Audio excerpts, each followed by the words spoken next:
Hello, everyone, and welcome again. Um, Today, I am here with an amazing lady. Her name is Carrie Ann Appleton. She's from the States, but I met her through Internation, and we did quite a few events. And wow, she's got an amazing technique. So stay tuned today as she share with you a technique of how you can shift your state of consciously, and which I'm really, really excited to hear. So if you haven't already done so, please subscribe. And for those who are new, my name is Hayat, and I'm an RTT therapist. And I would love to get to know more about you. Maybe you can share your comments. Maybe you can get in touch. So without further ado, how are you today, Carrie Ann? I'm good. It's a beautiful day here. Beautiful blue sky finally before we get more rain. So tell me, which part of the States are you into? I'm from Colorado. Well, technically I'm from New Hampshire, but I call Colorado home because I would say that's where I kind of resonated the most with me. But I'm currently living in Rio de Janeiro, Brazil. Oh, wow. That's even more fantastic. Lots of sunshine, right? Well, it's the last few months we've had a lot of rain, which seems unusual, but the sun has come up for the last couple of days and it's about to go back under a set of storm clouds for a number of days. I mean, it's just part of life, right? The sun Oh, yes. and the rain. Yeah, well, we all need a bit of water because since we're made of water, so we need that. Yeah. And it's just, I think you wouldn't enjoy the sun as much if you didn't have the rain, and vice versa. Some days I'm like, oh God, this rain is refreshing. It's a nice break from the hot sun. Yes, I'm sure. A lot of people in the hot countries want the rain, and a lot of people like myself in the UK, actually, we want some sunshine. So Yeah, I you see do here, need some we sunshine. can't, I'll we're never send you some. satisfied, are we? We always No, I'll send you some. Okay, fantastic. So maybe you can tell us a bit more how you got into energy work. And I know also you're a Reiki master, and you kind of like work with neuroscience, meditation, you do coaching, and you have your own technique, which you empower people with as well. So share with us. Yeah, sure. So I call myself an empowerment practitioner. And the reason why I call myself a practitioner versus a coach or an advisor, whatnot, is because I'm also in practice with this. Like I'm constantly learning and growing, and the tools that I use, use on a daily basis. It's really improved my life. I don't know if you want my whole story, but I'll try to give you the short In a version nutshell, maybe kind of like, yes. And maybe also tell us one of the actual, I know you're going to share with us a technique, but one of the techniques that gave you that awareness to actually shift your energy. Yeah, actually, so my story started in 2006 when I had a panic attack at work that came out of nowhere. And so I started down the rabbit hole of studying my mind, my brain, to go, why am I having a panic attack? This doesn't make any sense. I'm in a good job. I have a good career. I had a year prior just bought a condo. I had amazing friends. My life was good. I loved the work I was doing. I was working for an international nonprofit that made massive impact around the world. So my life was good, and I didn't understand why I was having a panic attack. So I started studying neuroscience, and specifically I use meditation as the tool for awareness. And let me tell you, when I started meditating, it was so hard. I set out this goal because I like goals, to get to 40 minutes of meditation. And I started with 5 minutes a day, just 5.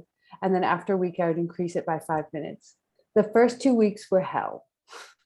The first 5 minutes was like, oh my God, how do people sit here and do this? My mind was just like, I have to share with you, Carrie Ann, I'm sorry to interrupt, but to this day, sometimes if I have too much happening, when I sit and meditate, my mind wanders as well. Oh yeah, my mind does too. It's okay. Just do it. Just start. Yeah, exactly. Eventually I got to 40 minutes. And what was interesting is there's a shift, and partly that shift, as I've learned more since then about both my mind and my body, is I was retraining my nervous system. So my nervous system was reacting because I was in an unfamiliar state being in meditation. And I think partly is like, oh, we don't want to go there. We don't want to look at ourselves. We don't know what we'll find.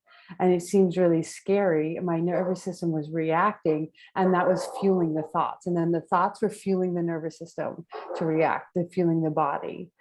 So I went down that rabbit hole, and I worked a lot on myself first. And then in 2016, I jumped ship. And what I mean by jump ship, I left my career in nonprofits and decided to explore this as an actual work, as a career, and decided to get certified in coaching as a Reiki master, because I love both the science side and the spirituality side, and I love blending the two. And there's so much where they're just molding and coming together. Yes. So now what I really look at when I work on with my clients is helping them to reprogram their mind and their body so they can create the life that they truly want. They have more ease. And I focus a lot more on the body than the mind. And the reason why is because we often leave the body out of the situation. And so the body's reacting, as I said, and then fueling the mind.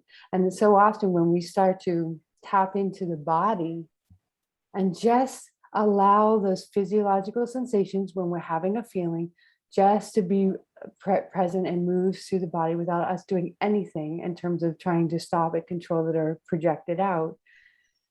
And this is why you're going to share with us this amazing technique, right? Yeah, I'll share just one technique that I use, and actually I could share hundreds, but maybe I don't have hundreds, but but the point being is once we shift, it's a lot easier for the mind to accept that new belief, that new story. Okay. So one of the techniques that, and it's not mine, by the way, I don't want to claim it or own it, but that I use, that I learned, was through a group called the Conscious Leadership Group. They wrote a fantastic book called The 15 Commitments of Conscious Leadership. And then the last job I had in nonprofits, we used this book and their work in the work that we did, because we had 32 teams across Brazil trying to create healthy teams. And when I say healthy, functioning teams, and I got to be, I got to learn about the process of conscious leadership, as well as facilitate it across the organization. So this is kind of why I dived into doing this work on a more personal level, or a more professional level. Anyway, so there's a technique that they call, or they talk about, called above or below the line. So when you are below the line, you are what they would say, you're in the drama triangle. You're probably sitting in the victim, the hero, or the villain situation. And you're closed, you're looking at the world happening as if it's happening to you, and you have no control, right? And it feels scary. It feels constricted. It feels like lack mentality. When you're above the line, you're in a more creative space. You can still feel anger, you can still feel fear, you can still feel sadness, so deeper emotions, but you're curious about what's happening in my body. I'm open, I'm expansive. So what we talk about, and what they say in conscious leadership that I use in my life, is like, let me locate myself. And this is just a great tool to just gain awareness. So maybe setting a timer a couple times a day. Sometimes we'll use when I'm eating or going to the bathroom or just brushing my teeth, checking in myself to say, where am I right now? Am I below the line? Or am I above the line? And here's the thing, we're human. So sometimes we're going to be below the line. We're going to be in that victim, as if we're at the effect of the world. But also, Carrie Ann, if when someone hurt you or betray you, and you actually keep hold of it, being the victim, it's really, you're not any different from them, because you are not letting go and moving on. So you yourself are still hurting yourself, really. Yeah, of course, because you're closed. You literally have enclosed the energy instead of opening it and releasing it, right? The thing about it is most people don't know how to release it. And I'm going to share actually 2 tips. And the second one, wonderful. that goes together. So first of all, it's recognizing where you're at. Try to do it from the place of the observer and not the judge. So if you're below the line, don't be like, oh my God, I'm below the line. I'm a terrible person. I'm going to be in lack. I'm not. Yeah, okay. You could have those thoughts. They're just thoughts, and go, okay, I'm choosing to go above the line. I'm choosing to recognize that, yeah, I feel like crap right now. And I want to go above the line because I prefer to live in a more expansive, open, curious state of being. So again, even if you're feeling hurt and you go above the line, you're going to get curious about what's happening. In order for our mind to kind of help us shift to get above that line, this is the second tip that I often use with my clients, is learning to feel your feelings. So what does that mean? Because we hear that a lot. Learning to connect with the physiological sensations that your body is producing as you're having the feeling. So whether it could be joy, could be anger, excitement, frustration, and going, I'm feeling something right now. I know I'm feeling something because something is happening in my body somewhere. Let me locate where that's showing up first. So maybe it's showing up in the chest. Okay, can I describe what it feels like in that part of the body? Oh, it feels tight, it feels constricted. Maybe there's a color associated to it, like red, or a thing like a brick. You want to describe it. And then can I just observe what happens without doing anything? Can I not judge that I have this? Maybe it's anger or frustration or fear in my chest. Can I just observe it and breathe and just bring my breath and my attention there?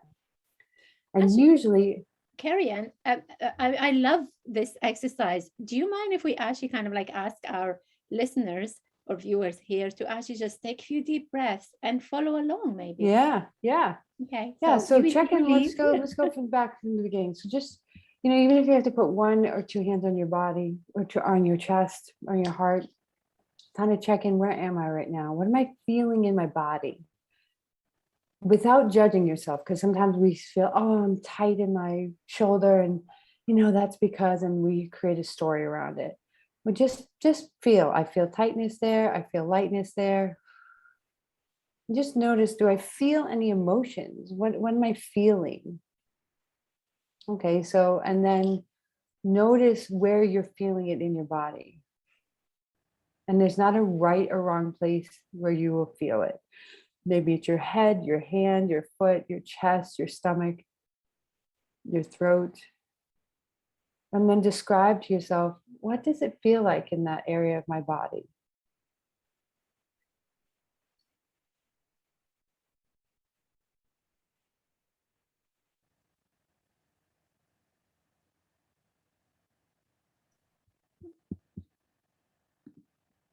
And do your best to observe it. We are to judge it so much, especially if we've never done this, because it's unfamiliar and like what's happening, we want to analyze it.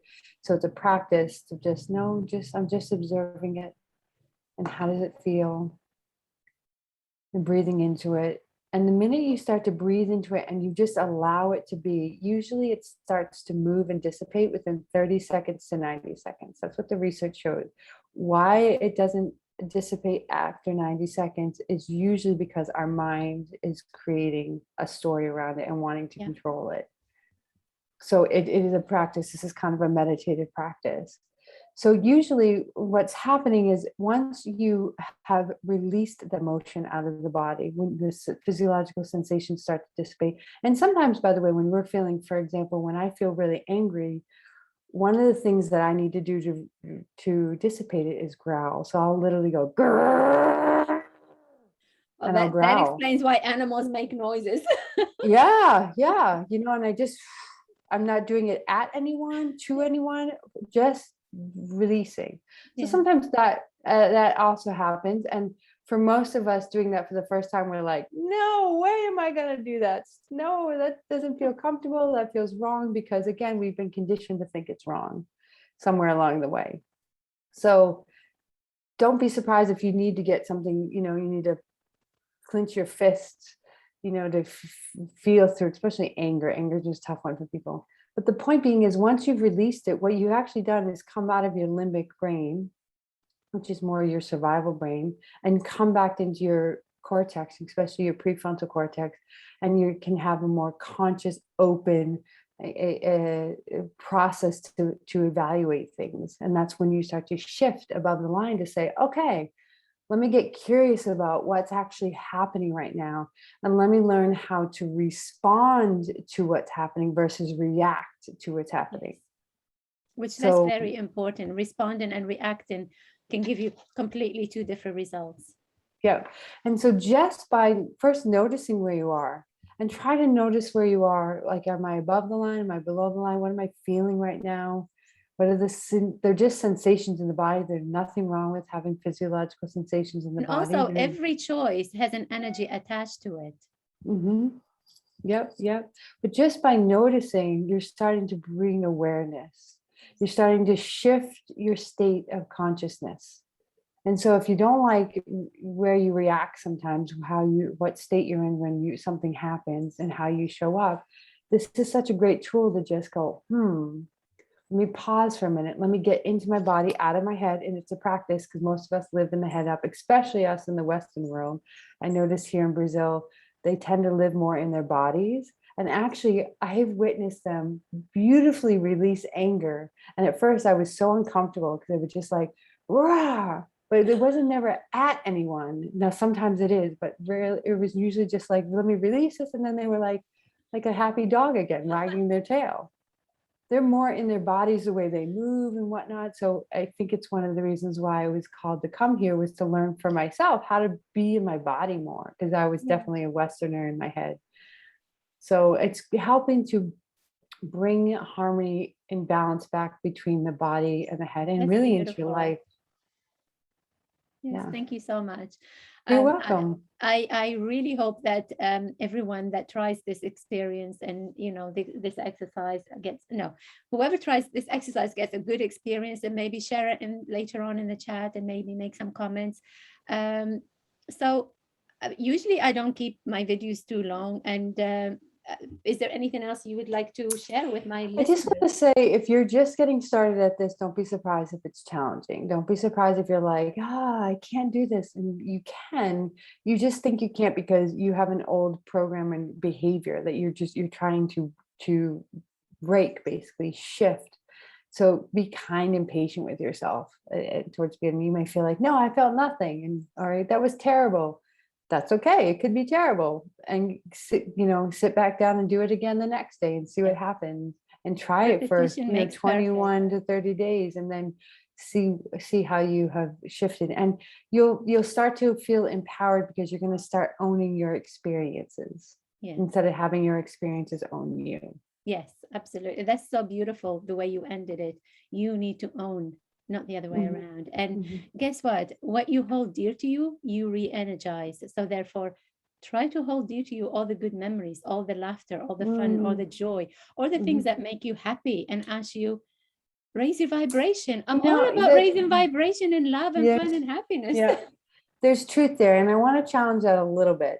And the reason why, and this is a conversation I've been having with friends, is that it's okay to also feel angry. Angry is this vibrant energy that we have, but we look at it as so negative. I'm not saying stay in the anger, but realize, I got angry because a boundary's been broken, something's not working. But just go, my body is like feeling anger.